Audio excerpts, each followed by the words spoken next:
공공의대 정책의 완전한 철회를 청원합니다. 청원 시작일이 8월 28일, 마감일은 이틀 남았네요. 9월 27일입니다. 안녕하신지요. 현재 서울의 한 대학에 재학 중인 학생입니다. 본격적인 청원에 앞서 현 코로나 사태로 불철주야 애쓰시는 의료진 여러분과 관계부처 공무원분들께 깊은 감사의 말씀을 드립니다. 저는 의대생도 아닐 뿐더러 정책 전문가도 아닌 일개 대학생일 뿐이나 정부가 강력히 추진하고자 하는 본 정책에 대한 깊은 우려에 이 글을 작성하게 되었습니다.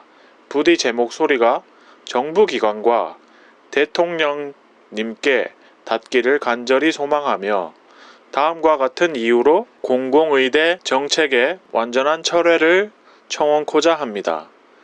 공공의대 정책의 주요 취지를 의사 증원을 통한 의료질 상승으로 내세웠는데 증원이 어떻게 의료질 상승으로 이어질 수 있는지에 대한 합리적인 근거가 없습니다. 피상적인 시각에서만 본다면 응당타당해 보이나 의료 서비스란 단순히 의사의 수에 의해 결정되지 않는 다양한 사회 경제적 요인들에 의한 결과물입니다. 정부는 최소한 의사 수 증가와 의료 서비스에 대한 국민들의 만족도, 완치율 등에 대한 상관관계를 보여줄 수 있는 통계 자료나 해외 사례라도 제시했어야 합니다. 통계에 의하면 단위 인구당 의사 수는 전라도 지역이 경기도 지역보다 더 많습니다.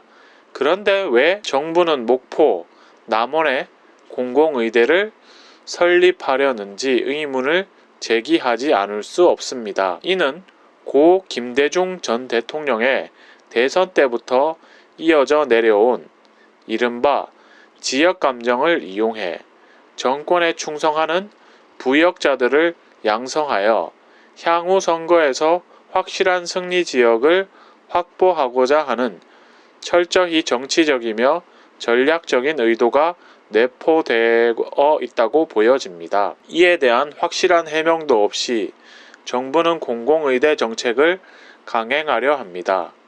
또한 공공의대 정책은 이제야 발의되는 법안임에도 어떻게 5년 전부터 해당 지역의 부지를 구입하고 토지 보상까지 이루어졌는지에 대한 명백한 해명이 필요합니다.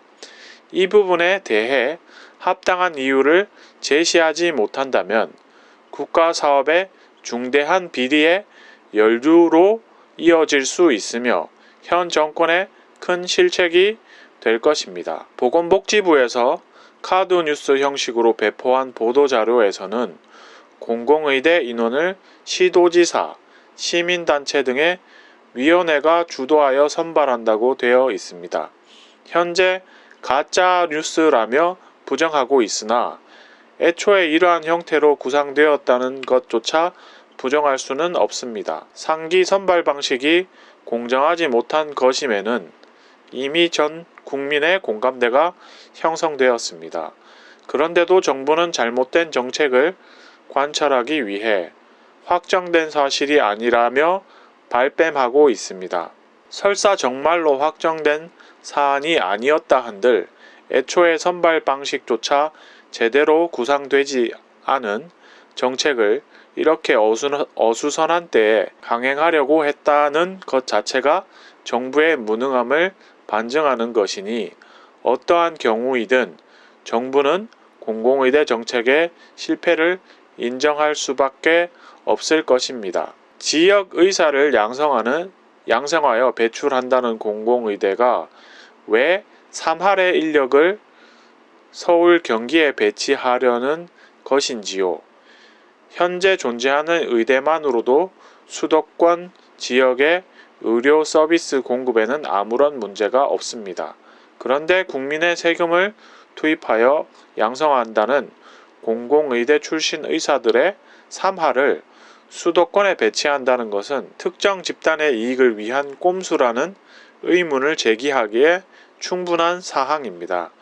이러한 예외의 존재는 공공의대 설립 취지와 양립할 수 없는 것인 바 정부는 자가당착에 빠진 어리석은 정책을 고수하고 있다는 결론에 이를 수밖에 없습니다. 6번째, 상기 이유들만으로도 정부가 제시한 공공의대 정책은 존재 가치가 없는 무용한 것임이 입증되었다고 생각합니다.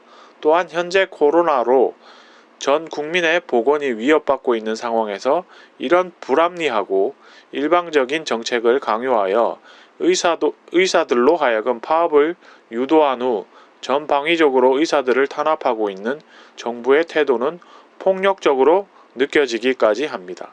국민들을 위해서 의사들의 현장 복귀는 최우선적인 사항이 되어야 하는 만큼 정부는 전면적으로 공공의대 정책을 철회하고 코로나 사태 종식 이후 바람직한 의료질 향상을 위한 대책을 의사 등 전문가 집단과 함께 논의함이 바람직합니다. 완벽한 정책이란 존재할 수 없습니다. 하지만 정책의 방향성을 설정함에 있어 발생할 수 있는 모든 사회적, 인문학적 변수를 포괄하려는 노력 없이 공공의대와 같이 국민에게 따르기를 강요하는 정책을 제시하는 것은 파시즘적인 형태로 보여질 수밖에 없습니다. 만일 그러한 국정 운영이 나쁜 것이요 옳지 않은 것인가에 대해 반문한다면 지난 수십 년 군사 정권의 폭정과 독재에 맞서 민주주의와 자유를 부르짖었던 시민운동 정신을 계승한다는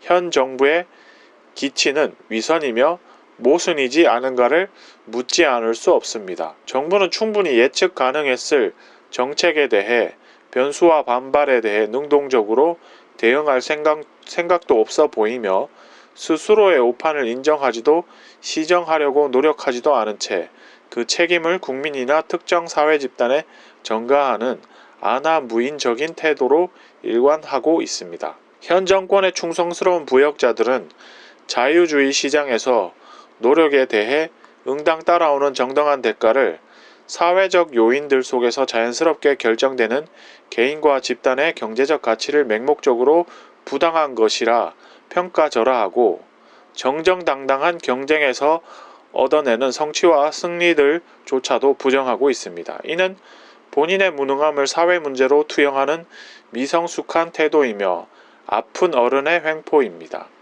정부는 스스로의 권력에 힘을 싣기 위해 언더도그마를 도구 삼아 이러한 수많은 소시민을 호도하고 악용하고 있는 것이 아닌지요. 대통령님 그리고 예하 정부 관계자 여러분께 청원합니다.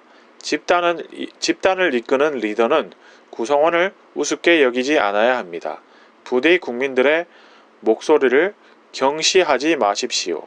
감사합니다. 네, 청원 동의가 지금 현재까지 20만 2,785명이고요. 네, 내용이 괜찮아서 소개를 해드렸습니다. 지금 9월 27일까지 이제 오늘이 9월 25일이니까 이틀 남았습니다.